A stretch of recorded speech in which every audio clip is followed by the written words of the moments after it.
Nice story from this morning. So, I'm like peering over the windshield, and the guy's clearly unconscious. But I mean, he's alive. I mean, he's breathing. So I just kept driving. Oh, well, good. Good. Yeah. Oh, we're on. Nice. Hey, I'm John Prusen. Welcome to Sketch Development. I'm here with Lee Cunningham and Stephanie Weisenbach. So here at Sketch, every 3 months or so, we like to take a real thorny, meaty issue in the world of agility and cobble together everything that we've learned over the decades of consulting with our customers and read that learning back out to our audience. That's what we're doing here today. This quarter's topic is these things that tend to make Agile transformations stuck and what we can do to unstick them. So we've got a lot to talk about. So without further ado, I don't want to waste your time or theirs. This is Steph. This is Lee. Take it away. Hi, good morning, good afternoon, good evening, wherever you happen to be in the world. I'm Lee Cunningham, coach at Sketch. This is my colleague, Steph. Steph, also a coach at Sketch. So as John mentioned, we're going to be sharing just kind of pull the veneer back on what we've seen over the years with the clients that we work with in their transformations. Many times, in fact, more often than not, it's not the first transformation or the first shot at transformation. There's some issues with it. So what you can expect today, and first of all, we're assuming that you've tuned in today either because you are in the middle of a transformation that is having some difficulties, or maybe you have been in one before and you're going to start another one, or maybe you are considering embarking on a transformation journey and you want to just kind of get ahead of the game and avoid some issues.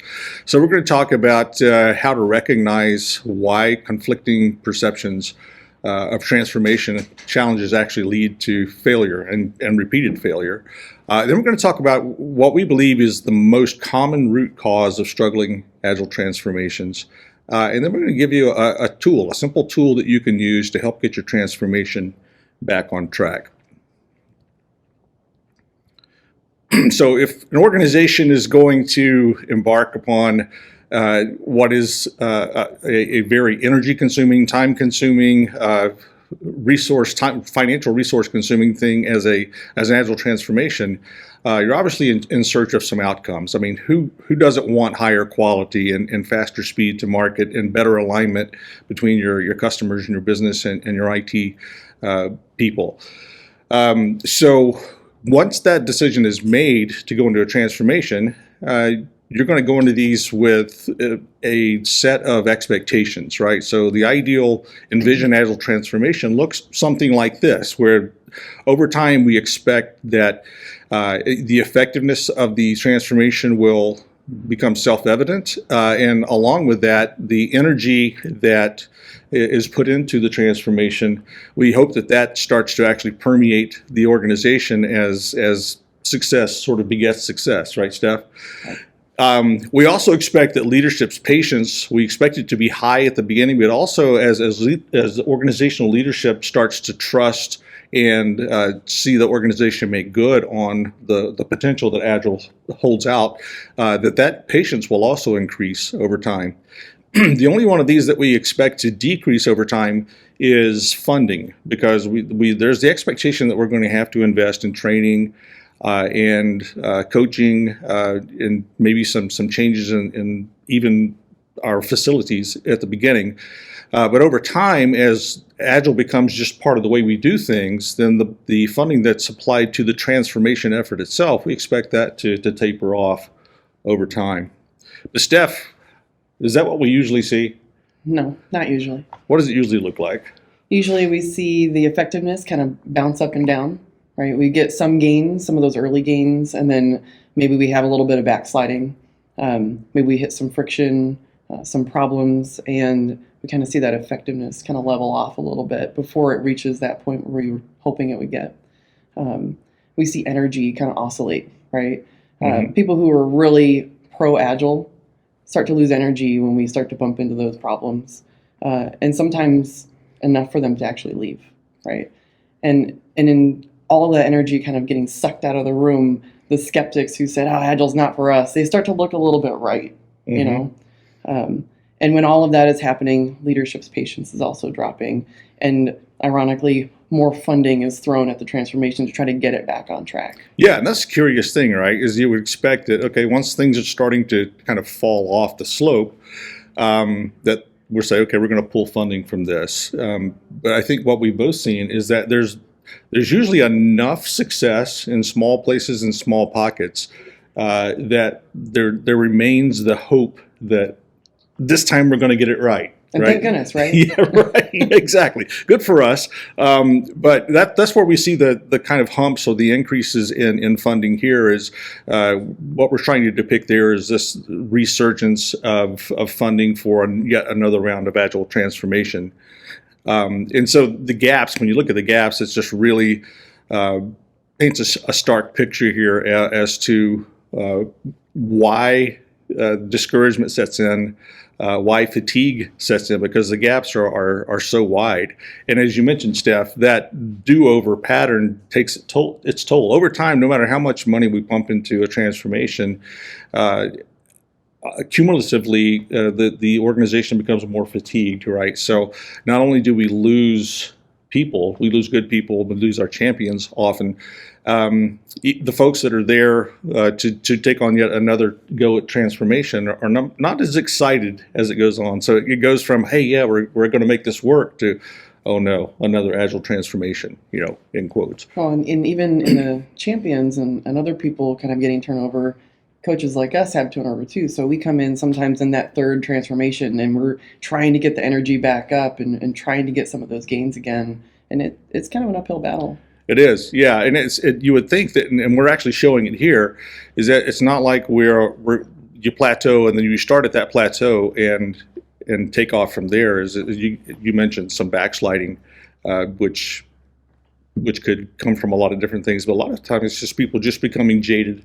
Yeah. Meanwhile, still having the onus to get all of their work done, right? So, in attempting to rescue a failing transformation, we see a lot of the same things over and over again. And normally we will fall back, and this is just human nature. It doesn't have to do just with Agile transformations, but we normally fall back to whatever it was that worked for us last time or has worked for us in the past. So I won't read all these things out to you, but these are things that are typically thrown at an Agile transformation, or I should say reinvestment that's being made in an Agile transformation to try to bring it back up, right the ship, and get the thing going again. And the thing is, those aren't even all bad things, right? They're good for the right things, but the problem is we don't know if it's the right thing, and that's really the problem, right? We can throw more training, we can get new tooling, but we don't know if we're solving the right problem. Right. Yeah, and it may have worked. It actually may have worked to get us to one of those plateaus. Mm-hmm. And the key is doing more of the same thing is going to get us past that plateau, right? So we believe that, and that we have seen this in every failed or failing or struggling transformation. The symptoms, the specific symptoms are all local, so they're going to be a little bit different, express themselves differently. But the common foundational crack, if you will, is that the value creation and delivery system remains fragmented. So here we have a very simple sort of general diagram of business and IT and then operations and support. So your organization may not use those terms. It may be organized a little bit differently, but I think this is familiar enough in a general sense to everyone. And you may be thinking, well, yeah, this is what our organization looks like before we embark on Agile transformation. This looks pretty waterfallish. But I have to tell you, this is what organizations still look like too many times after having already expended a lot of energy and a lot of funding, a lot of time on an Agile transformation. And that's because we're normally focusing the transformation efforts in that middle chevron. And there's also an interesting thing here. So we've got the operations and support actually has two colors. What's going on with that, Steph? So what we're seeing a lot of is that we've got business and IT. That's kind of the old tale, right? Mm-hmm. But in that third chevron, we're showing that it's actually a mixture of business and IT on the operations and support. So you might have business people who are real close with their customers, checking in with them after they receive the product, right, or receive access to the product. and they're getting their feedback, and they're making sure that they are happy with what was sold at the beginning, right? If you look at this as a circle, we've drawn it in a straight line, but those business people are then following up with the customers. On the IT side of things, we see people like DevOps teams or DevOps people who they're the ones touching production. They're the ones putting things out into production so that the people in the development cycle aren't the ones pushing things to production.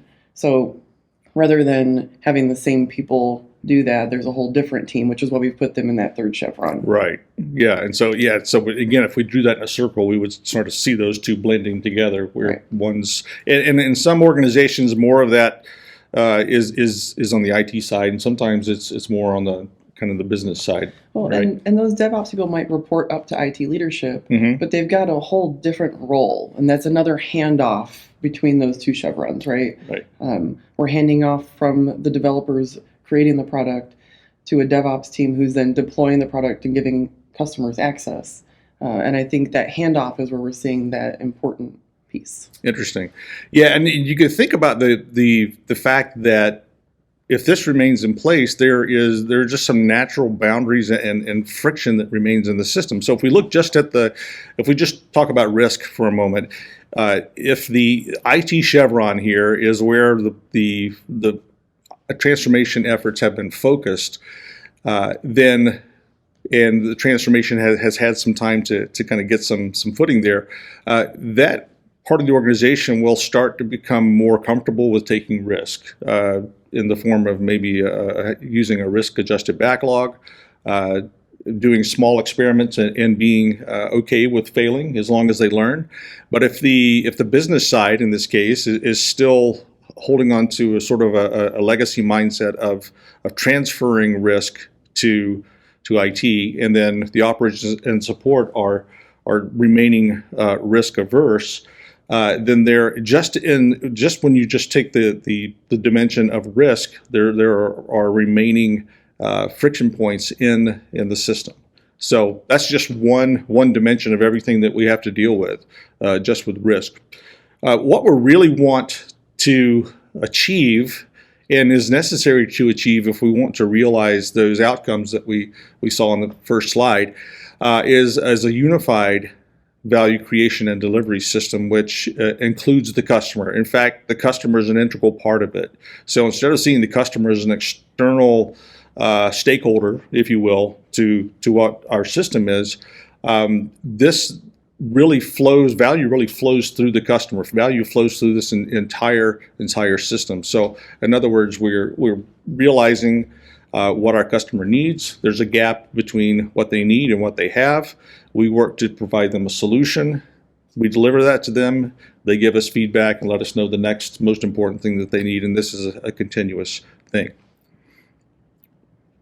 So how do we get from this failure mode of disappointing expectation or disappointing realization versus the envisioned expectations, flagging energy and patience and a lot of funding, closer to the ideal, which is reaching those envisioned outcomes and increasing the energy and the uptake and the patience for and acceptance of Agile in an organization, and being able to taper off the funding that's being applied directly to the transformation itself. Well, we need the right view to start off with. Everything starts with making things visible. So if you guys have a background in Lean, or you have you've tried to solve any problem, you can't really solve a problem until you understand what the problem is. As I think the former CEO of Ford once said, you can't manage a secret, and that's really true. So if there is visibility into different parts of the organization and they're looked at as individual pieces, there may be some process analysis and improvement in each one of those pieces. In this case, the segments, business, IT, and operation support.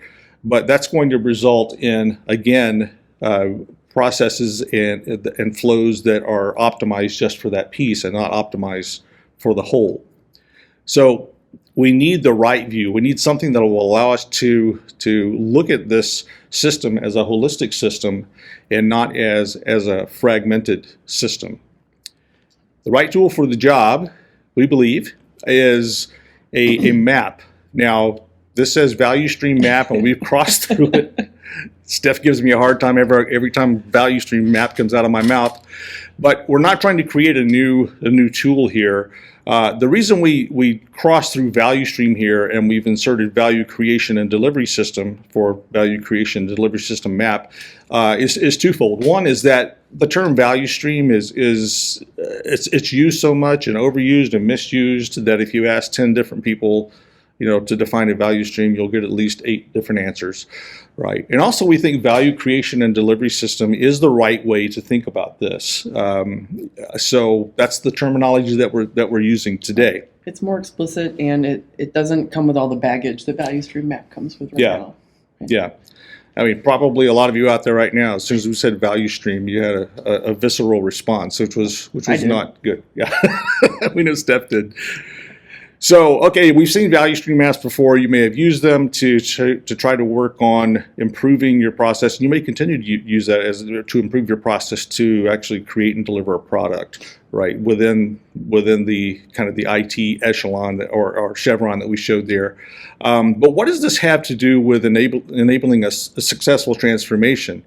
Well, when we take a system view, it helps us make informed decisions about the transformation itself. So not just the process of taking, say, a user story and turning it into working software, but it helps us make decisions about the transformation so that we can know where to invest in the transformation.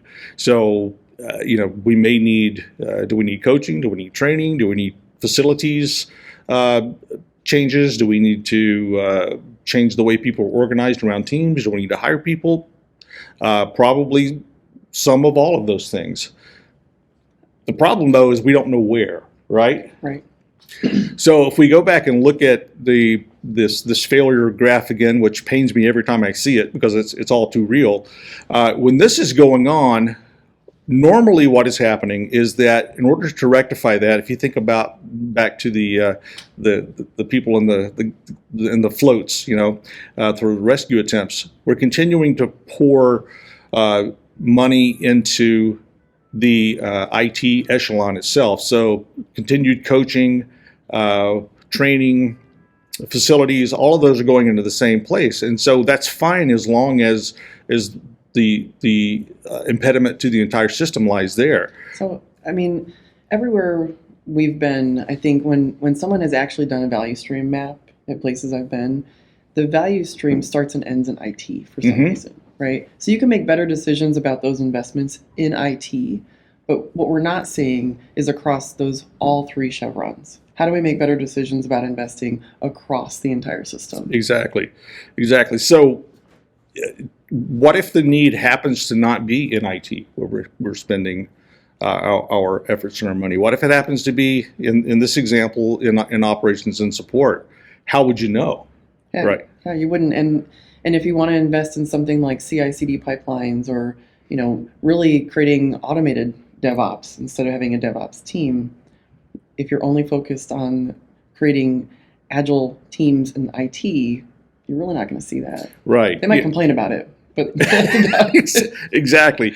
So the answer to how would you know is you wouldn't, because you can't know about things that you can't see. And I don't know how many times I've worked with a group and you've got your developers and testers and maybe some product owners there, Scrum Masters, and so many times I wish our fill in the blank. I wish our business people, I wish our DevOps people were here to hear this, but they just were not involved in the transformation itself. I think something else that we hear a lot, and this is why we created the 3 chevrons, is we're brought into IT with the transformation, but when we go talk to the business, they're like, oh, that IT, that transformation, that's an IT thing. Yeah. We're not really part of that. And they may have product owners that report to them that are part of it, and maybe they're advocates and they're seeing benefits, but they're just a small piece of that business portion of the chevron. Yes, that's right. And in order to try to reduce the friction between these chevrons here, so the white spaces between,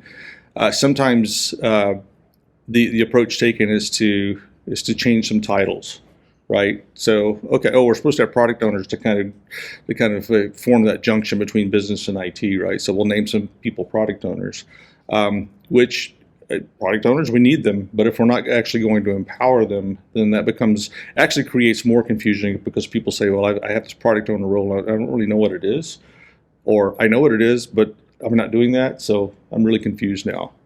So mapping is something that, mapping this entire system is something that seems like a pretty straightforward thing to do, and it's things that people have heard about, but why is it overlooked? I mean, look at it.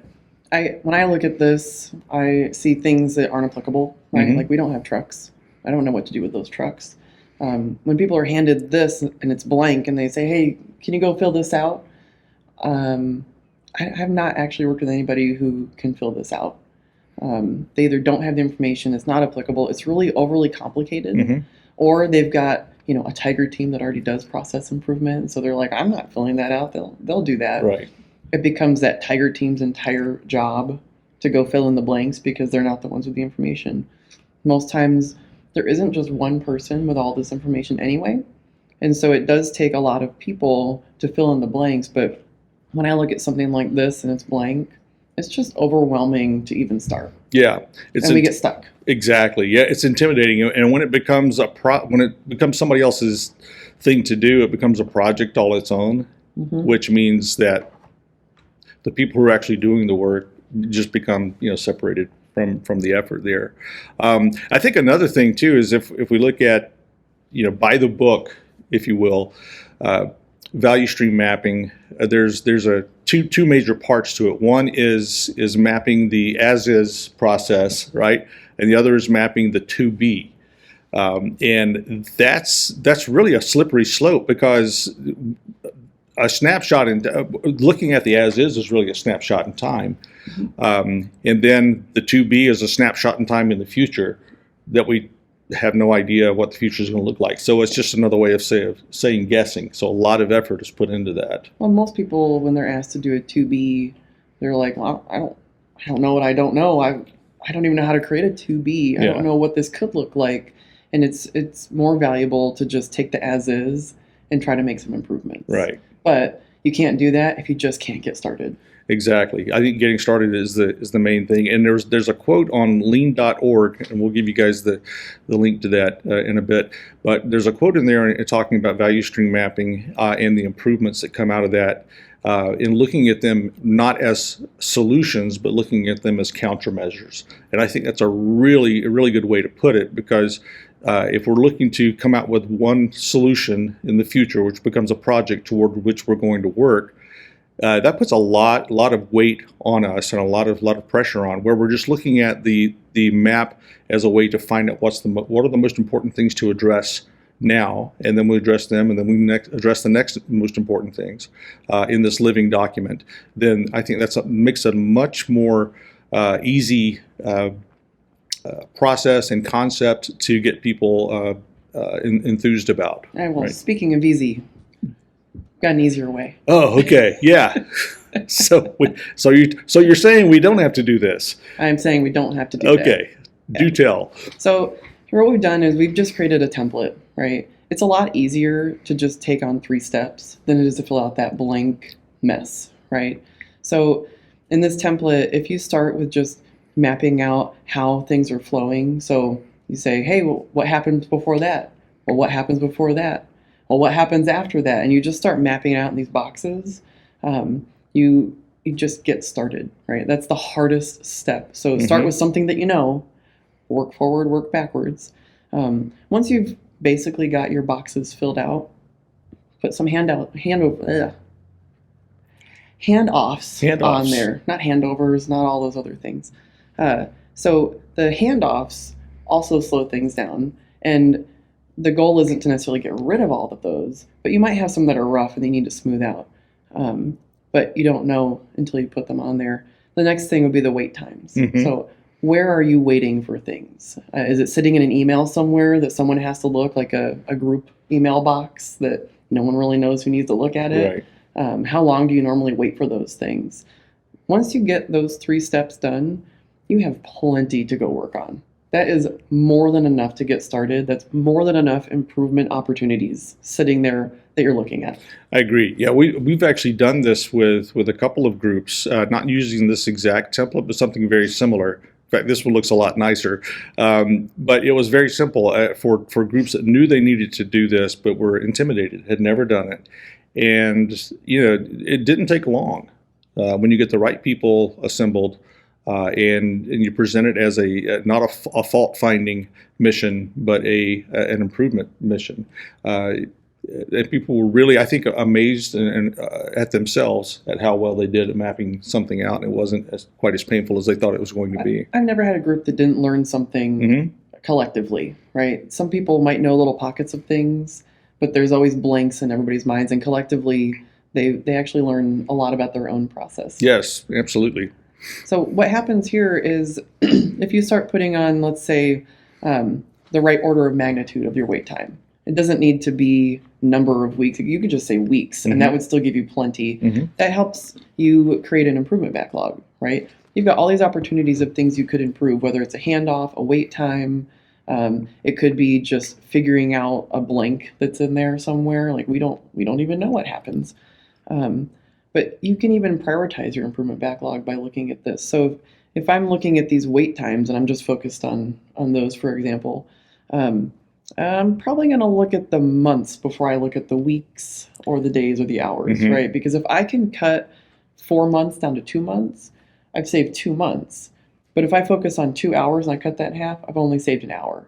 So focusing on the wait time is a lot more effective than telling people to work faster. Exactly. Yeah, and where this really, again, plays into the transformation itself and where to invest, let's say that an extended months-long wait time is manifesting itself in the middle chevron, but when we actually look at the entire system, we realize it's just taking a long time to figure out what the story should look like.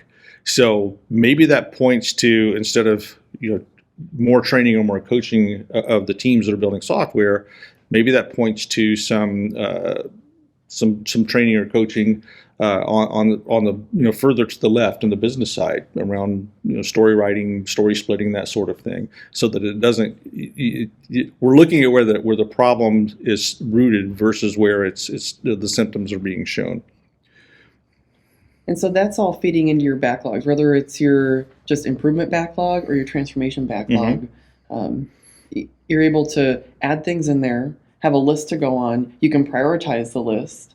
And we've got lots of other tips coming later about how to do some of these things. But you could even, once you get this set, you can even take it a step further.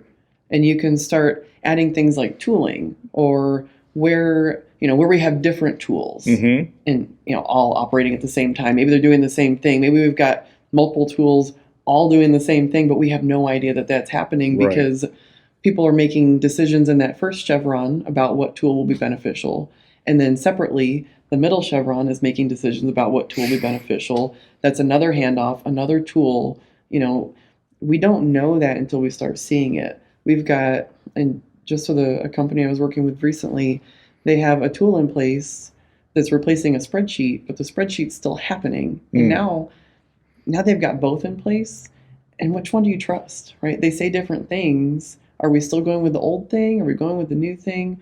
Something like this would help because it would show both things are happening simultaneously, and maybe they're coming from different places. Well, how would you even know how to tackle that without seeing it? Yeah, one thing I've noticed over the years is that things seem to come in cycles. Like every organization we go into, it's like this kind of narrow set of issues is front burner, and then the next year it's a different one, but it's a different subset. But it's the same subset everywhere. And recently, I'd say in the last year, I've heard more than I think I've heard in my entire career of people saying the tools are slowing us down.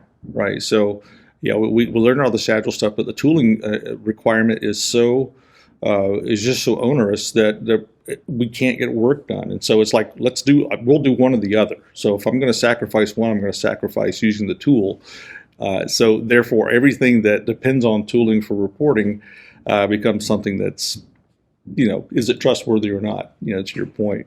But if we're looking for a single place of truth, which is something we say all the time, seeing how many tools are in place, that's not a single source of truth, right? And if everybody's using different ones, and we don't know that, we can't do anything about it. Seeing it all visually like this is kind of like, oh, well, of course we would have problems, right? Yeah. So that's where just making it visible gives you a chance to do something about it. If you can't see it, you can't do anything about it. Right. And reiterating, we're not suggesting that you would go in the first pass, you would have all of this. This is what it would look like after your first shot at it. As Steph mentioned, just get started on it. And then we can come back later and start layering these things on. I think it is very important to, anytime you have something that sort of interacts with your system that is like a tool or something like that, and make sure you're making a note of it, because sometimes those impediments are hidden in there, and we don't really think about it until we start really examining how the information is moving and what we do with that information.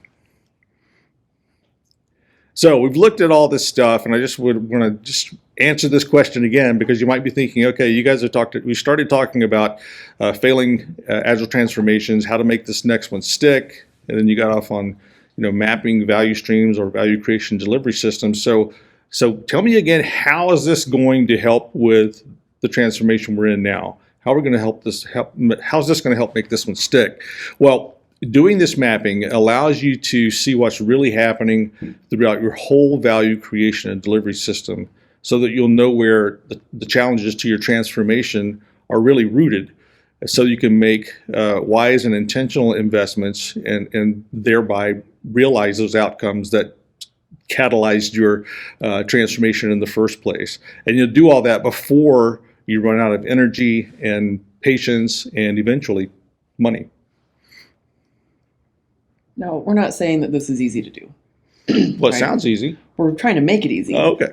But even as you get started, you're going to hit some challenges. We always do, right? We're going to hit on 4 main challenges that we see that are most common. So this first one is that you get overly complicated, right? We did say start out simple and that you can layer things on.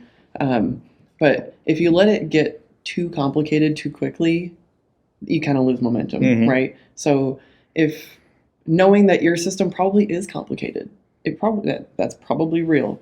But if you can just get 1 layer or 2 layers in and start making those improvements and start seeing the benefits, you'll get that momentum. Right. If you let it get too complicated, you start getting overwhelmed again. And again, we've seen that in practice, right? Absolutely. We spend more time making the map than we do making the improvements. Right. Right. The second one is a real key challenge as well, and that's that you're not transparency safe, right?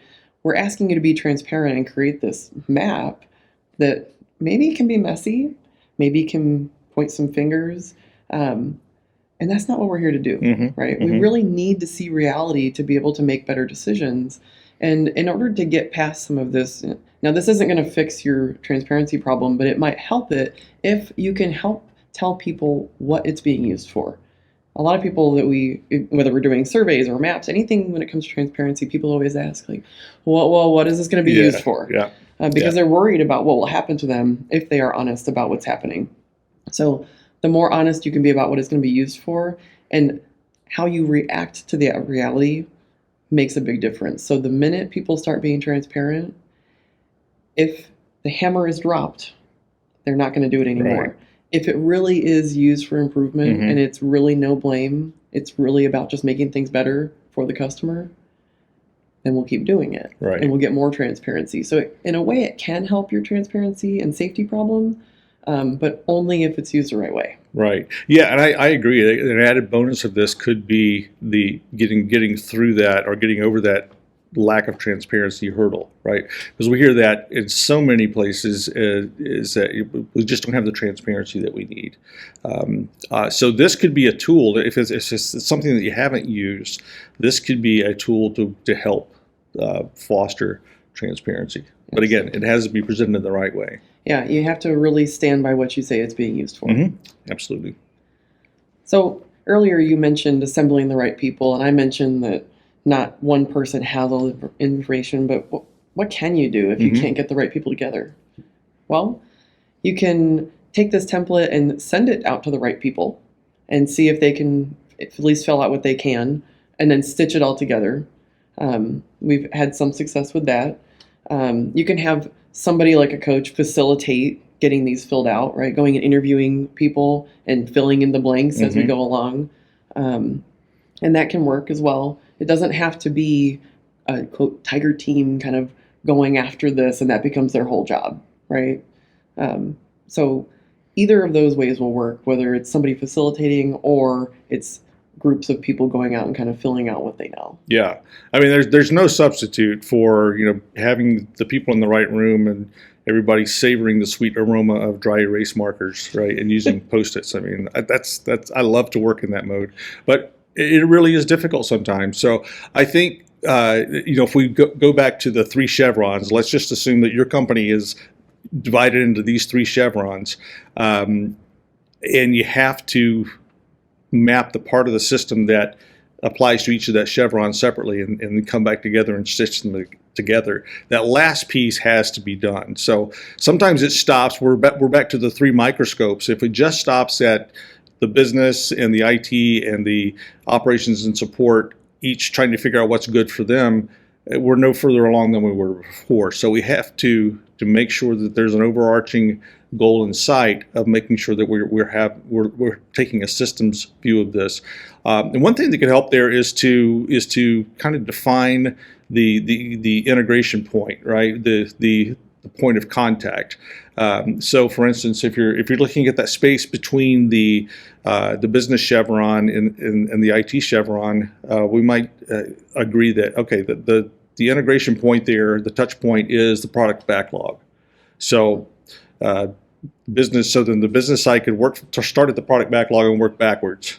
Yeah, and then Absolutely. IT going forward. So just some ways to do that. So yeah, And what we don't want is we don't want you to say, well, I can't get the right people together, so we're never going to start. That's where people get stuck. So we're saying, if you can't get the right people together, it's okay to get different groups to go fill it on their own, and it's okay to have a facilitator get it done, Yep. right? But don't let this stop you from starting. Right. Now, what if you've got more than one customer? That's everybody. Everybody has more than one customer. That is just true. So one way you could do this is to go external versus internal. You can have 2, where the internal really supports the external kind of in a roundabout way. Or if you've got just lots of different types of external customers, go with your most common one and start there. Mhm. Right? This whole thing is just get started. Get started. Yeah, and I think with multiple customers, this is where working backwards, starting at the end and working backwards can be really helpful, because instead of starting at the beginning and then you hit this point where it all branches out to where you're working with multiple customers, you start with the delivery point to one customer and work backwards, and it's easier to kind of stay on that tracer bullet line back through the system than it is to get distracted trying to handle too many branches at once. So you can treat each of those branches individually, and then starts the work of looking where there's redundancy. What do we do with this? Is this really the way we want to work? And this takes us back to getting overly complicated, Yes. right? That gets overly complicated very quickly. Yeah. So those are the challenges, and we want to get to these pro tips. These are on the template as well, but here they are, kind of consolidated.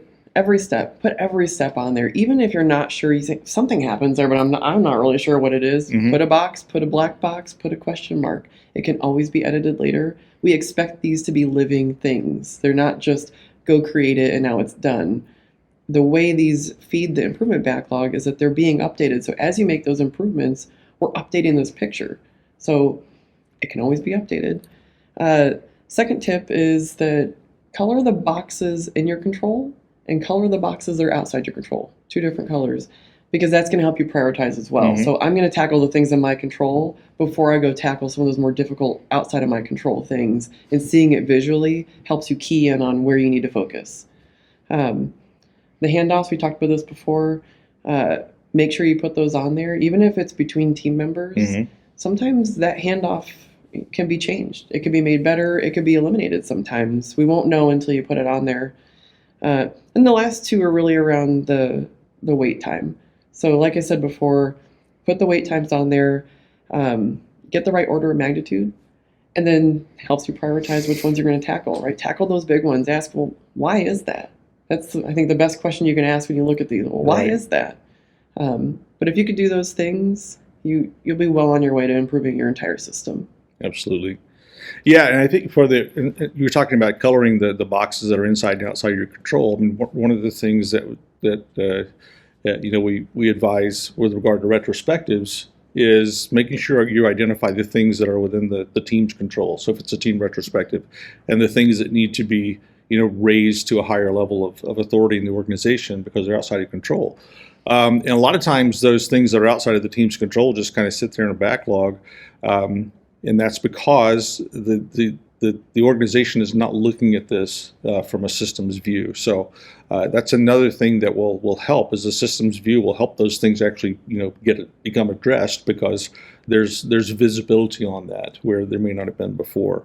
Yeah, you hear leaders say, like, hey, how can I help? This helps give you a visual to show them on where they can help, right? We've got some things we're doing. Here's some improvements we're trying to make at our level, but here's some things that we just feel like we need help with. This is a catalyst for that as well. You're right. And another really nice thing that can come out of this is that the answer or the solution to the impediment may already exist. So here's an example that I've run into more than once, and it is that the team who is developing software keeps getting interrupted with production support issues throughout a sprint. So they're always falling below, and they never know how much is going to come in. And when we expanded the view back to the support chevron, I keep wanting to say echelon, but the support chevron here, we found out that there actually was a support, a tiering hierarchy that was in place that worked, and some of those people had left the company and they were never backfilled, and so there was actually something in place that would have worked, and it didn't come to light until we really started digging into it. Yeah, and you know what else I've found is when we do color the boxes in our control and outside of our control, and people start to see it, it drives a conversation of, no, that is in your control. I didn't know it was in my control, right? So now we can maybe have good conversations around misunderstandings, right?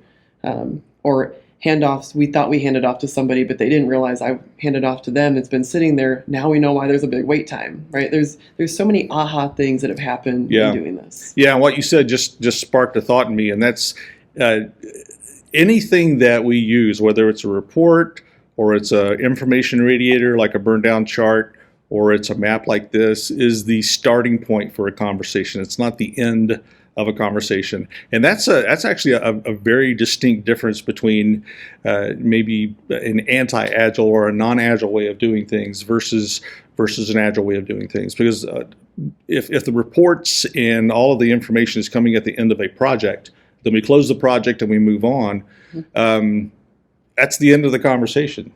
We should have had that information earlier on so we could have talked about it. So I love the conversation aspect of that.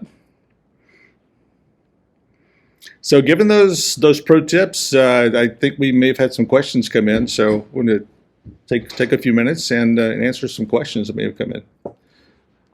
Take a look here. I have good eyesight, but it's all right, there. Yeah, actually. So the first one here is, what are the ways that I can get the business involved if they tell me that they're too busy or that that's an IT problem? There you go, Steph. Take it. Like, you read the questions that I answer. Right. I love this. I have to think about that for a second. Off the top of my head, when I run into that problem, it's really about building the relationship. It's showing them what's in it for them, how this might help them, how we might be able to improve things that they're struggling with. So undoubtedly they have problems that they're running into, sticking points, friction, something that they don't like. And this could be a way for them to get involved in solving their own problems too. Yeah, and one of the things I like to do, if I have the opportunity, is to talk about the economics of not just the building of stuff and delivering stuff, but the transformation itself, and help people understand that it's costing money. So in terms of delivering software, I like to say, until we've delivered something, all we've done is spend money, no matter what we're doing and what kind of reports we're generating and green lights and red lights and all that kind of stuff. So I think it's very helpful to make sure that people understand that in the business side that this is not just an IT thing. That in doing this and making this transformation, if we really are motivated by those outcomes of better kind of customer satisfaction, quicker time to market, those sorts of things, those should translate in the long run to more profitability for the company. I mean, I hate to get into more humanistic things, but everybody's driven by something. Mm-hmm. And sometimes it's just a matter of finding out what they're motivated by, right? So we come into places and try to help them change. Mm-hmm. And when they're not, even when they're not really wanting to change, but everybody's motivated by something. And sometimes even those people with their feet dug so far into the ground, they're motivated by something. And sometimes just reaching out to them and talking with them and figuring out what motivates them can help build that connection in order to get things moved towards an outcome. Right. And I will add here also that if we're, especially if we're looking at a second or third transformation, to try to go in, if we're going with the next one, we're going to try to resurrect agility in an organization, is to try to make sure that we've got a sponsor for those activities that is positioned correctly, I would say. And that's kind of a combination of having authority, spend authority, and also someone who has the vision for the transformation and what it means. Yes, not influence. just authority, but influence. Yes, somebody that people are listening to. Yeah, I agree. All right, next question: how do I get buy-in for a third attempt if we've already had 2 failed transformations? How do I get buy-in for a third attempt if we've already had 2 failed transformations? So I think part of this is the key to this is we look at the funding, right? Typically the funding is there because if there has been some, at least modest improvement by some of the team level improvements that have been done, adoption of agile principles and practices, there's probably a little bit of at least a pilot light there of interest in making this go forward. That I think the fact that we're focusing on looking at a system, and back to Steph's suggestion of looking at maybe the most important customer, or the one that gets delivered to most frequently, the one that maybe represents the core of the business, even though there might be multiple customers. I think that's a way to get back in there and say, look, let's just start here. Let's keep it simple. So I think, if you want to do big things, think small, which is kind of counterintuitive, but that's really what we do. We think about doing things in small, repeatable steps, and small steps that are forgiving so we can learn from them instead of embarking on a big transformation project.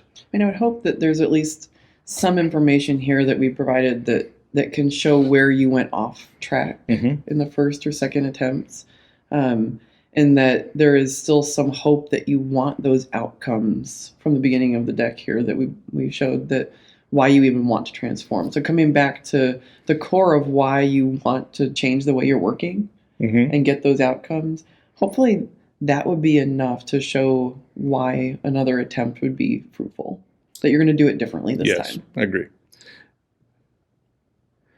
All right, so I think we have a few more questions, but we're getting close here.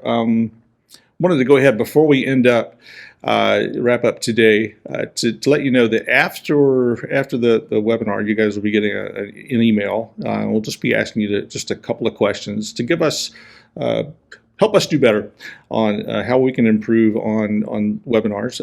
Find out what type of webinars you would be interested in seeing in the future, and also ask you a couple of questions about this particular webinar as to whether this has been helpful or if this is something you might be able to use now or in the future. So included in that will be a link to download the mural template that we've been showing you here. For additional reading, if you want to look into this a little bit more, these are 3 resources that Steph and I have referred to quite often, and use some of the information to validate some of the things we talked about today. I will say that the value stream mapping book, if you are going to try to go do this in your organization, the first 30 pages of this book really give you that why a value stream map would be valuable to you, and what you can use it for. Beyond that, it's really more about the logistics of that sort of 3-day workshop, the as is, the to be. But to understand the why of value stream mapping, the beginning of that book is really good. Yeah, and the middle one, implementing lean software development, that's been in my library for a long time, and that's probably the most read book, or any of the books by Mary and Tom Poppendike about using lean principles for software development.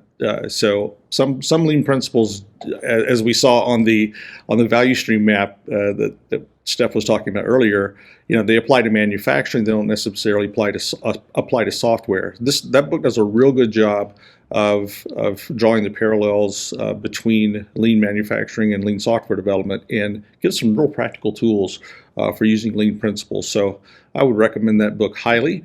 And then I mentioned lean.org.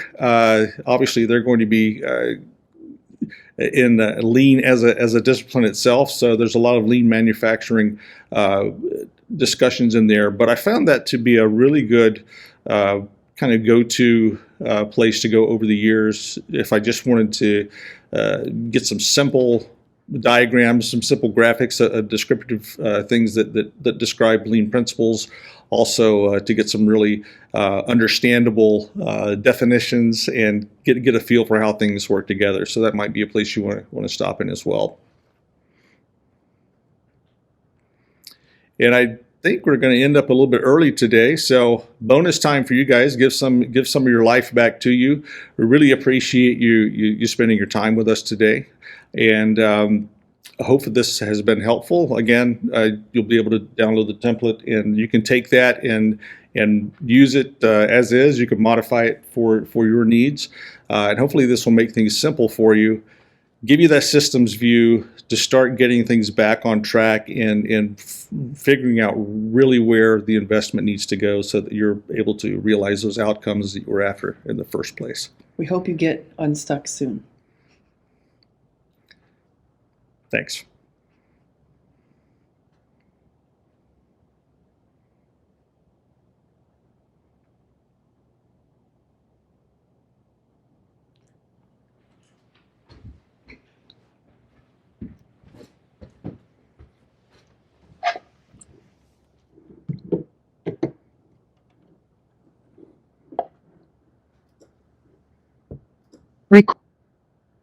Okay.